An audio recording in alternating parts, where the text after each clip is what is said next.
Here we've got half a shoulder, and this whole shoulder cut in half through the shoulder bone, and this part has got the knuckle on, and so we call that the knuckle end half shoulder. We're looking for a nice creamy white fat layer, 5 to 6 millimeters over the surface of the lean, and for it to be a plump, chunky shape. Here we have a knuckle half shoulder of lamb, and we obviously want to get as much meat from this as possible, and wherever possible carve across the grain of the meat. Now the knuckle has been what we call larder trimmed, so it's exposed some of the bone, and it's quite convenient actually, because those of you that find holding a fork a little bit difficult, where you can take a small piece of kitchen roll, hold the bone firmly, and then you can hold the whole joint still while you carve down and onto the bone. Now carve to the thickness that you require. There's no said thickness. You can carve it thickly or thinly, but make sure it's consistent down onto the bone. We know where the bone is going because we're going to cut down onto it. So I cut my slices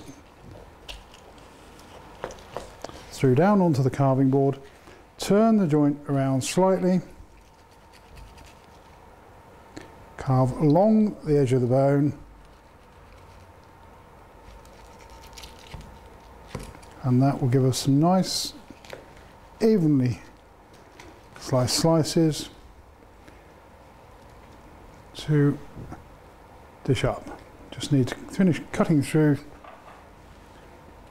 Take your fork and finish the last piece of slicing. Not very much to do. Now we can turn it over slightly and cut down onto the knuckle bone, and we do this both sides of the bone, and then along the bone, and the meat will fall away.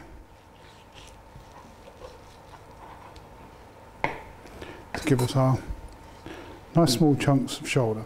And then you turn it around again and you carve down and along until you reach the other side of the bone. You can see by holding the knuckle with a piece of kitchen roll how easy it is to control the whole joint and detect where the boneless meat can be removed. And back the other side.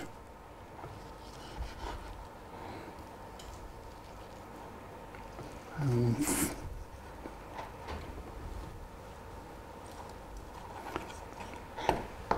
so just a little piece of meat left on the bones, and there we have our sliced shoulder.